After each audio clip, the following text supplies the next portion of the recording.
بسم الله الرحمن الرحیم. الحمد لله و الصلاة و السلام علی حبیبنا رسول الله و علی آله و صحبه و من والاه. سلام و صد سلام و درود خدمت همه شما عزیزان هر جای دنیا که هستید و امیدوارم که همیشه در پناه خداوند متعال موفق، شادکام و پیروز باشید.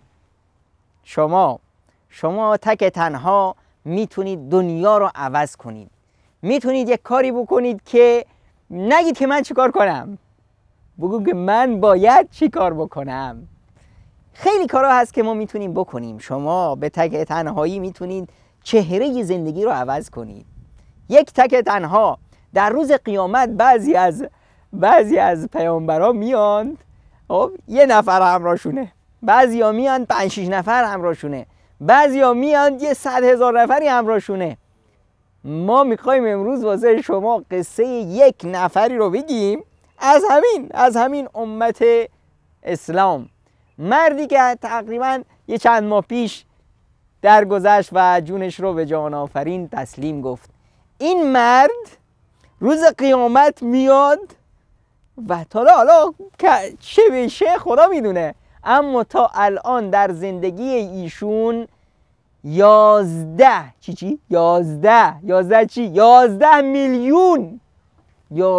میلیون انسان بر اثر زحمت‌های این پزشک اسلام آوردن.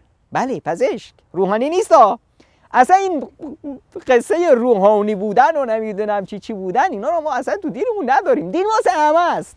شما دکاندار، شما پزشک، شما نمیدونم مهندس، شما رفتگر، شما دربون، شما هر که هستید، در هر جایی که هستید میتونید خیلی کارا بکنید.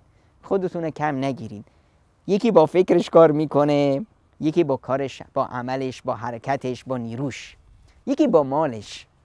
یادتون هست غزوه احزاب، کسایی که با ما هستند در سیرت محمد مصطفی صلی الله علیه و سلم، غزوه احزاب حتما یادشون هست. غزوه خندق 10,000 نیروی نظامی با تمام تجهیزات حمله میکنند به مدینه منوره، یه شهر کوچیک. عدد لشکر که حمله کرده از همه شهروندای مدینه بیشتر، از زن و بچه و پیر و بزرگ و جوون و همه. کی بود که کلن چهره معرکه رو عوض کرد؟ بله، پدر بزرگ خودمون سلمان فارسی اومد با رأیش نصف معرکه رو کسب کرد. گفت آقا خندق بکشیم. خب لشکر دشمن رو تو تله انداخت. بعد از اون که کی بود که چهره نیروی دشمن رو دوگانه کرد و شکست؟ جوون تازه مسلمون. نگو که من چی از اسلام بلدم، من چی خوندم. بابا همون چیزی که خوندی، همون چیزی که یاد داری. نعیم ابن مسعود یه نوجوانی بود، تازه مسلمون، یعنی چند روز پیش مسلمون شده بود. نه بابا، همون روزش مسلمون شد. گفت که یا رسول الله، من تازه مسلمونم، کسی هم از اسلام من خبر نداره، من چه کار میتونم بکنم؟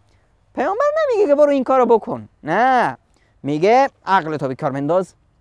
خودت اون نیرو و قدرتی که خدا درت خلق کرده اونو بفهم، درکش کن، نشون بده که چند مرده علاجی. نعیم رفت چیکار کرد؟ بین دو قطب نیروی دشمن، یکی این ور مدینه یکی اون ور مدینه، بینشون اختلاف انداخت، اینا به جون هم افتادن، مسلمان‌ها معرکه رو کسب کردن. بله، شما میتونید در هر موقعیتی که هستید خیلی کارا بکنید و خیلی تغییر و تحولاتی در زندگی خودتون، در زندگی بشریت به وجود بیارید و مثل این جوان مردی باشید که ما میخوایم امروز قصه شو بگیم.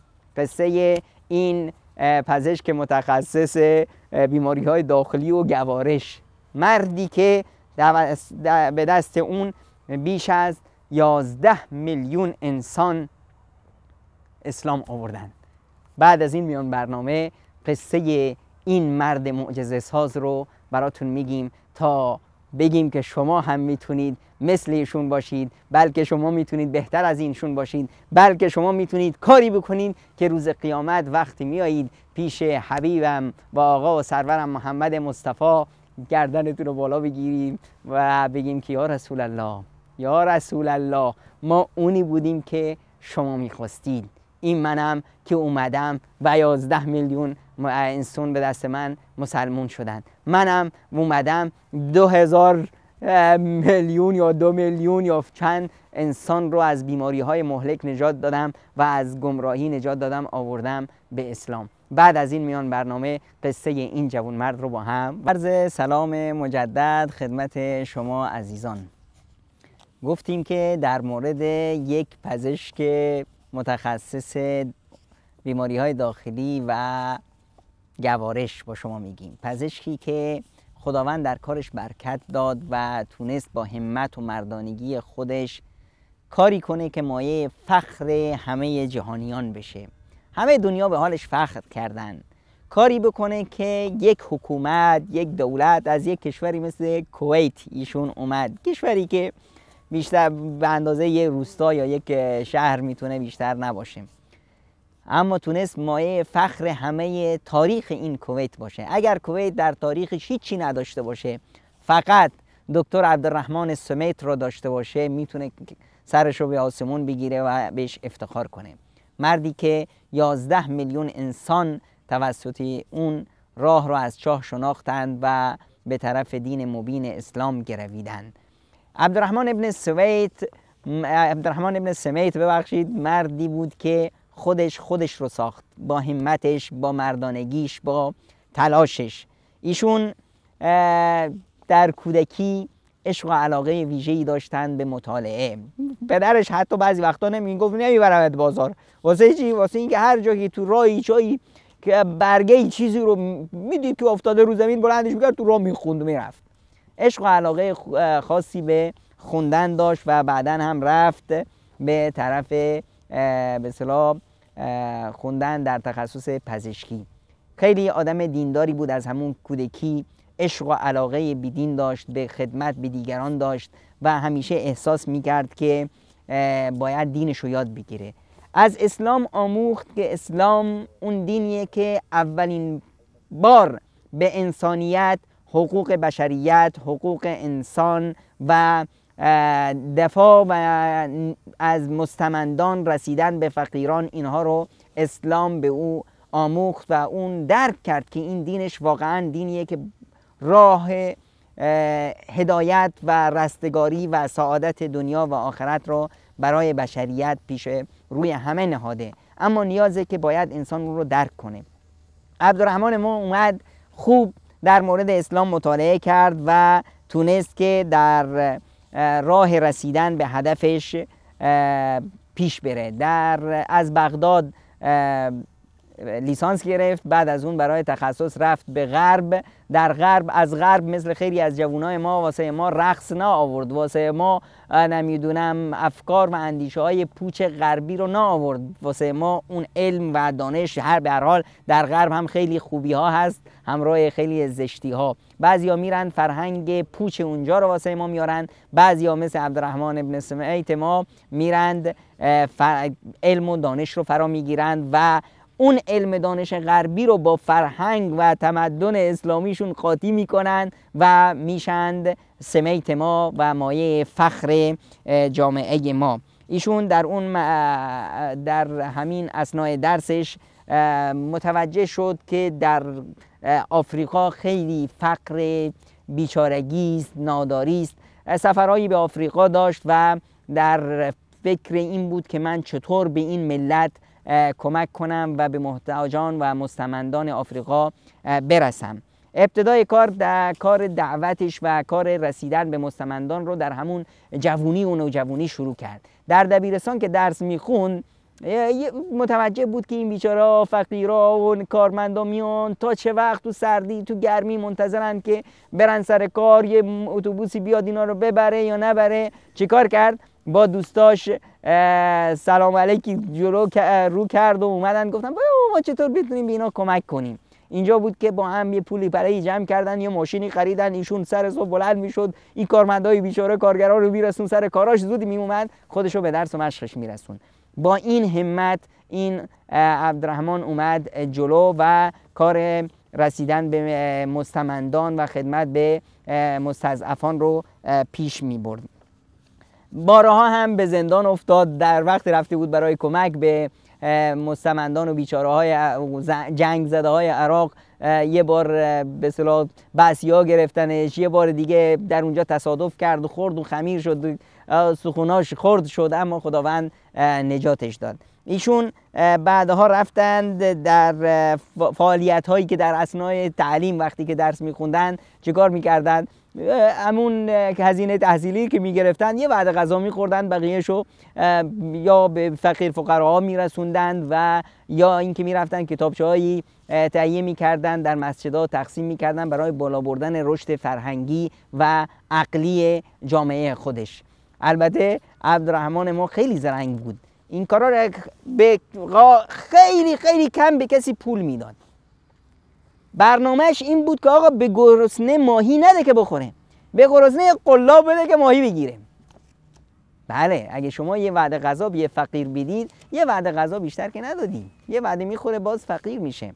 به جای این بیا به اصطلاح کاری بهش یاد بده، فن و فوتی یاد بده. ایشون جمعیتی رو درست کردن به نام جمعیت العون المباشر و در آفریقا شروع کردن به کار کردن. کارشون چی بود؟ میرفتن در مناطق مستمندان فقیران مسجد درست میکردن، مردم رو با دین آشنا میکردن، با روح دین در مردم کار و همت رو میدمیدن و به فقیرها چرخ نمیدونم خیاطی میخریدن میدادن و بهشون خیاطی یاد میدادن، یا به اصطلاح قلاب و دام و اینا میدادن که برید ماهیگیری کنید و بدین صورت به مردم کار یاد میدادن. به فقیرها کارگاه های مختلف و تخصص های مختلفی که نیاز اون جامعه بود اونا رو بهشون تهیه میکردن تا بتونن رو پای خودشون وایسن. مدرسه درست میکردن و مراکز تعلیم قرآن کریم و هر جا که میرفتن خداوند به کارشون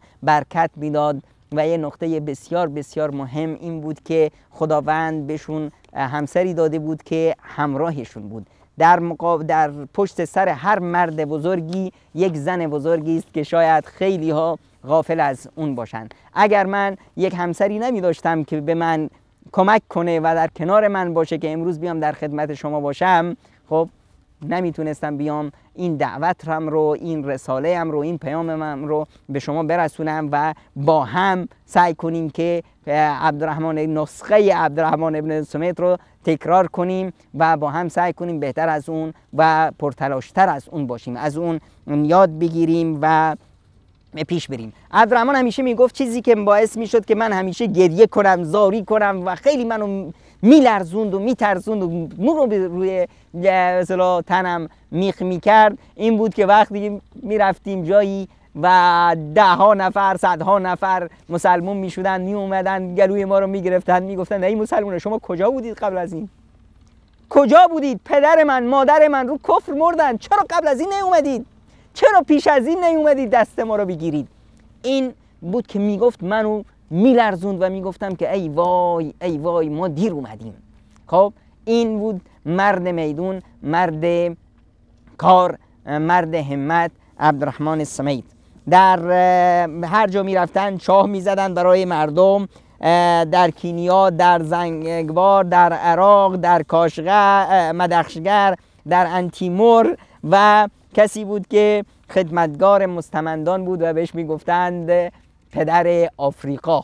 بله، پدر آفریقا عبدالرحمن السمید وقتی بهش گفتن که پیر شده بود، بهش ازش پرسیدن که در یه برنامه تلویزیونی ازش پرسیدن که شما نمیخوای باز نشسته بشید و کی از کار خسته میشی و دست برمیداری؟ میگفتن که وقتی شما واسه من بهشت و ضمانت کنید، بلیت بهشت و دست من بدید، اون وقت از کار دست برمیدارم. نه، من تا پامو نذارم تو بهشت دست بردار نیستم و به پیش میرم و از خداوند میخوام که من رو کمکم کنه.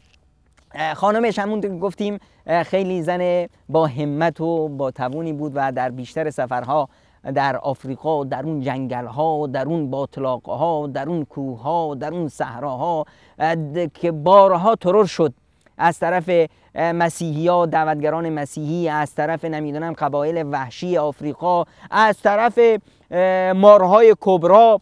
به هر حال با تمام این عبدالرحمن مرد مردانه وایستاد و به پیش رفت و تونست که در آفریقا به اصطلاح زحمت بسیاری بکشه و موفقیت‌های بسیاری به دست بیاره. کار اسلامی اصلا در خود کشور، حتی در خود کویت خیلی بارها بهش حمله شد از طرف لیبرال ها، از طرف نمیدونم آدمایی که دم از چی میزنن، دم از نمیدونم خودنمایی و دم از فرهنگ نوین و نمیدونم فلان فلان. بارها بهش گفتن که این پول ما رو میبره در کشورهای خارجی مردم رو مسلمون کنن، بابا این پول بذار ما خودمون بخوریم. این باعث میشد که مردم انسانهای با ایمان بیشتر به اصطلاح همتشون شعله ورتر بشه، بیشتر بهش کمک کنن. وقتی که دعوت شروع کرد فکر میکرد که من از بین همین طبقه پولدار کار رو شروع کنم، شاید بتونیم یک تغییر تحولاتی در دنیا به وجود بیاریم. میگه که 3 ماه پیش پولدارا میرفتم براشون وضع آفریقا رو، فقر و بدبختی و فلاکت و دوری از دین و براشون شرح میدادم. انگار نه انگار هیچی دستگیرم نشد. ظرف 3 ماه شاید یه $2000 بیشتر کمک نشد. بعد به این فکر افتادم که نه، درد ما رو پولدار درد پیاده رو نمیشناسه. در آدمی که شکمش از پرخوری داره میترکه درد گرسنگی رو که نمیشناسه. میگه که بعد رفتم چیکار کردم؟ رفتم به طرف طبقه متوسط و به خصوص خانم ها و دیدیم که بله دلها گشاده شد و خانم خودش ارثیه پدر و مادری که ازش بهش رسیده بود همه رو در راه دعوت و کمک به مستمندان داد. خودش همه دار و ندار و زندگیشو مدیون کارش کرده بود و همین 29 سال در آفریقا بود. در تابستان بچه‌هاش هم با خودش میمرد تو همون صحراها و تو همون جنگل‌ها و تو همون باطلاق‌ها و پیش اون ملت‌هایی که به اصطلاح از انسانیت حتی بوی نبرده بودن، اونها رو میرفت فرهنگ، دین و یاد میداد، کار یاد میداد و از فقر و بدبختی و فلاکت نجاتشون میداشت. عبدالرحمن خیلی کار کرد. در 130,000 نفر در 2 ماه توسط ایشان مسلمون شدند. در جای دیگه در جنوب چاد 80,000 نفر در ظرف 2 سال اسلام آوردن. در اتیوپی 50,000 نفر از قبیله بورانا مسلمون شدند. در شمال کینیا 60,000 از قبیله غبرا و 30 روستا از روستاهای مساوی که به دست یتیم‌های دست پرورده عبدالرحمن السمید در مدرسه‌هایی که عبدالرحمن السمید برپا کرده بود به اصطلاح اسلام آوردند. ایشون برنامهش مهر و موفقیت و شفقت بود. هر جا میرفت با مهر، با رحمت، با شفقت به مردم میرسید، به مسلمون، به کافر، به همه میرسید و کافرها رو به طرف اسلام و انسانهای وحشی از فرهنگ بدور رو به طرف اسلام دعوت میکرد و باعث میشد که اینها بیاند و مسلمون بشن و بتونن در آینده مصدر سازندگی باشند. عبدالرحمن کتاب‌های متعددی نوشت.